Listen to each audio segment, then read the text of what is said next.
नमस्कार, हरियाणा रिपब्लिक पर आप सभी दर्शकों का स्वागत है।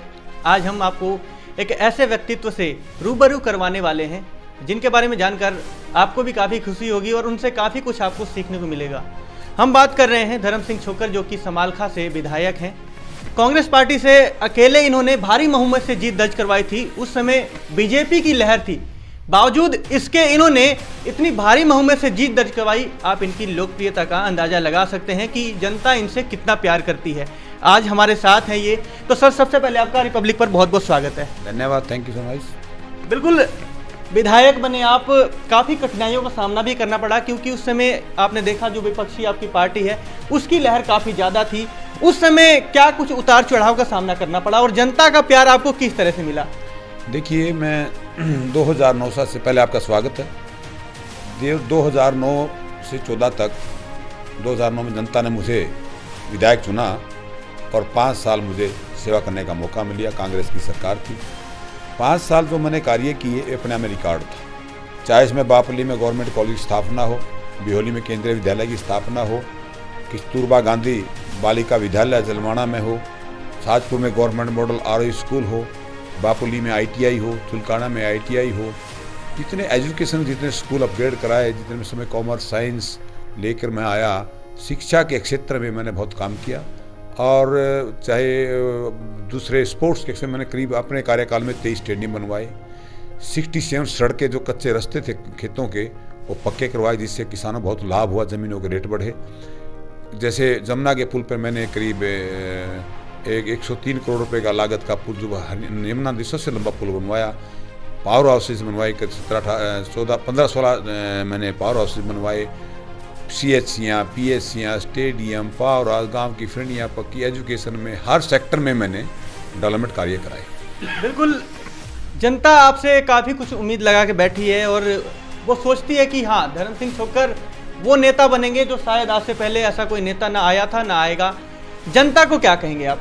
देखिए, जनता का मैं बहुत धन्यवाद करना चाहूँगा, हार्दिक दिल से, अपनी तरफ से, परिवार की तरफ से, सभी हल्का वासियों का मैं धन्यवाद करना चाहूँगा। इस बीजेपी की लहर में चंडीगढ़ से लेकर दिल्ली होटल पलवल तक GT रोड के ऊपर एकमात्र सीट कांग्रेस की, और करीब 83,000 वोटों से, जबकि मैं 2009 में चुनाव लड़ा, मुझे 37,000 वोट हासिल हुए थे।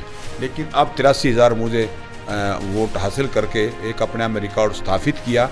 मैं अपनी तरफ से अपने समालखा की जनता का दिल से धन्यवाद करना चाहता हूँ। बिल्कुल, जैसा कि पांचों हमारी जो उंगलियां हैं वो भी बराबर नहीं होती हैं, तो हम भी जब फील्ड में जाते हैं, कई लोग हैं आपकी बहुत ज़्यादा तारीफ करते हैं, कई लोग हैं आलोचना भी करते हैं। आलोचना जो करते हैं उन्हें क्या कहेंगे आप? देखिए, राजनीति में उनका धन्यवाद स्वागत करता हूँ। देखो, राजनीति में जो कोई आगे बढ़ता है उसकी आलोचना तो होती है, और जिसकी आलोचना होती है वो राजनीति नहीं होता।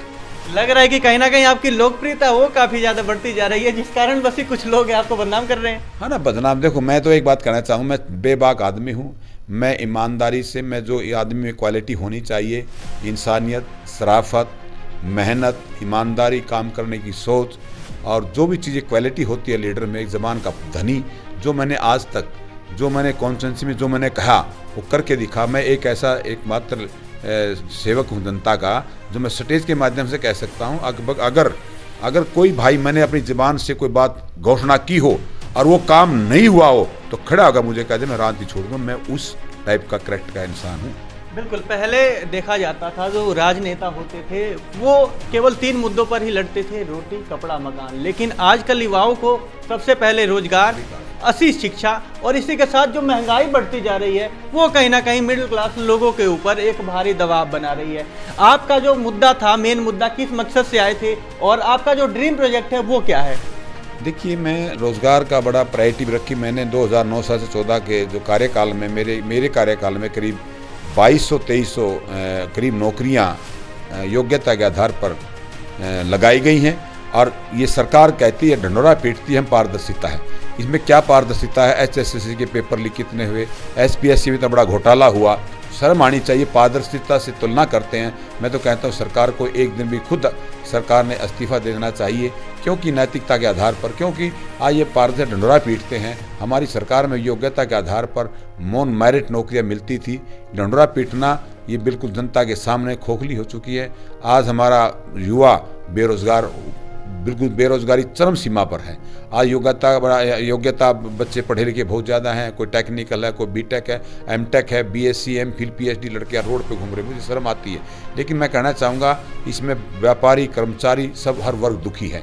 और जहाँ तक मेरा जो मेरा मैनिफेस्टो था, बेरोजगार को रोजगार, हल्के में विकास, दो चीज़ों का आज रोजगार, पहले तो वो रोटी कपड़ा और मकान पर तो कांग्रेस पार्टी ने, माननीय राजीव गांधी जी ने, श्रीमती इंदिरा गांधी जी ने, कांग्रेस पार्टी ने रोटी कपड़ा मकान का नारा लगाकर कांग्रेस स्थापित हुई थी।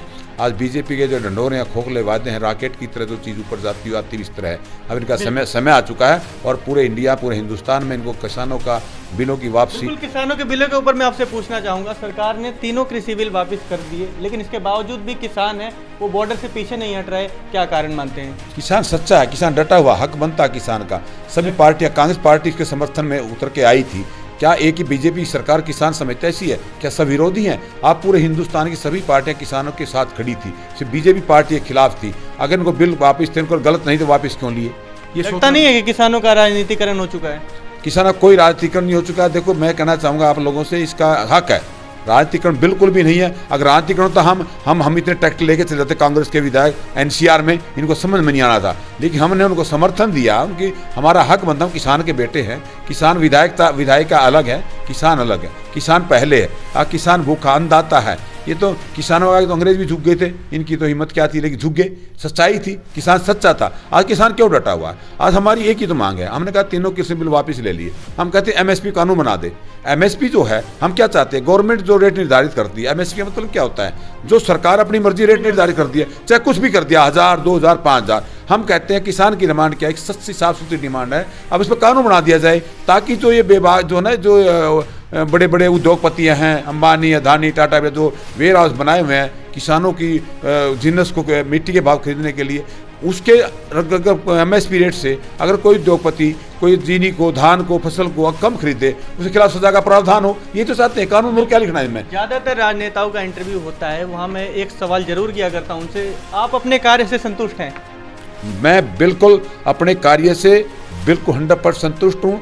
और मैं अपने जो कार्य मैंने, देखो जनता के साथ, मैं तो अपने कार्य करने में मैंने एक अपनी सोच है, विकास कार्य। मैं किसी को दिखावा नहीं करता, किसी को बताता नहीं। मेरे विधानसभा क्षेत्र में लोगों को पता ही नहीं जो डिमांड है। जैसे हमारा यमुना नदी का इतना बड़ा, मुझे बड़ी सी खुशी हुई, एक हरियाणा स्टाफ सर्विस कमीशन का जनरल नॉलेज का क्वेश्चन आया, यमुना नदी पर सबसे लंबा पुल कहाँ? मैंने कहा समाल का, बिलासपुर कुड़ी नंगल का, जो मैंने अपने कार्यकाल में बनवाया था। 100 बेड का अस्पताल हरियाणा में किसी मुख्यमंत्री कॉन्स्टिट्यूंसी में 100 बेड का अस्पताल नहीं, लेकिन हमने 100 बेड का अस्पताल बनवाया। देखिए चीज़ें सारी हमने, CHC हैं, PHC हैं, डेवलपमेंट हमारा एक डेवलपमेंट करना हमारी जिम्मेदारी बनती है, विधायक की जिम्मेदारी बनती है, विकास करना, रोजगार, बेरोजगारी के रोजगार में बदलना। अब मेरी इच्छा, अगर मुझे भगवान ने आगे मौका दिया, आने वाली कांग्रेस की सरकार आएगी, मैं आपके माध्यम से जनता से कहना चाहूँगा, हाँ मैं आगे मौका सरकार आई तो मैं चाहता हूँ हरियाणा समालखा में एक मेडिकल कॉलेज स्थापना हो, एक मेडिकल कॉलेज, एक यूनिवर्सिटी हो, और बड़ी बड़ी MNCs कंपनी जो मैंने पहले भी घोषणा की थी। अब भी बेरोजगार बच्चों को मैं घर घर जाके कहता हूँ, जो टेक्निकल बच्चे हैं, प्राइवेट कंपनी, सरकार ने तो बंद कर दी, नौकरी को ख़त्म कर दिया सारा। इतना कभी पेपर लीक हो रहे हैं, लोगों का तैयारियां करते हैं बच्चे, उनका फ्यूचर खराब हो जाता है, भाड़ा लगा, किराया लगा के पेपर देने जाते हैं, आगे लीक हो जाता है। बिल्कुल छोकर साहब, आपने बहुत कुछ कार्य किया समालखा को, और समालखा की जनता इस बात को मानती भी यकीनन, और काफ़ी ज़्यादा तारीफ होती है जनता के बीच में। हम जाते हैं, रिव्यू लेते हैं। इसी के साथ आपका वो ड्रीम प्रोजेक्ट कौन सा है जिसे करने के लिए आपकी चाहत बचपन से थी? आपने सोचा होगा कि हाँ, अगर मैं विधायक बनूंगा, ये काम मैं जरूर अपने जीवन में करूंगा, ऐसा कोई आपका जो ड्रीम प्रोजेक्ट है? हाँ बिल्कुल, ड्रीम प्रोजेक्ट है मेरे। जैसे हमारा जो शिक्षा का मेरा बड़ा जुनून था, शिक्षा, हेल्थ और स्पोर्ट्स। और शिक्षा का अब मैं जो मेरे कार्यकाल में स्कूल, मैंने 27 स्कूल अपग्रेड कराए, जो अपने में हरियाणा में रिकॉर्ड है। एजुकेशन में बताया था मैंने, पहले बताया, हर चीज़ें में, हर कॉन्फ्रेंस, समालखा विधानसभा में, बापुली न समालखा विधानसभा बापुली ब्लॉक में और सनौली ब्लॉक में मैंने काफ़ी सत्र बढ़ाया है। लेकिन मेरा एक ध्येय है, एजुकेशन है, जहाँ वहाँ धन भी है, दौलत भी है, ज्ञान भी है, विकास भी है और रोजगार भी। मैं एजुकेशन की तरफ मेरा बड़ा ध्यान है। मेरी इच्छा एक रहेगी, एक इच्छा, कुछ तो मैंने एजुकेशन जो अपने लेवल के वर्क थे मेरे, उन्हें पूरे कर दिए गए, लेकिन मैं यूनिवर्सिटी, मेरा मन है एक समालखा में यूनिवर्सिटी हो, एक समालखा मेडिकल कॉलेज हो, और बड़ी बड़ी मल्टीनेशनल कंपनियां मैं लेकर आऊं, ताकि लोगों को बेरोजगारी ख़त्म हो और बच्चों को रोजगार मिले। एक मेरा ड्रीम प्रोजेक्ट था जो यमुना और हरियाणा का यूपी का जो जड़ाव था, पुल बनना था, तो मैं एक पुल 103 करोड़ का पुल मैं लेकर आता ताकि 2 स्टेटों को हम जोड़ दें।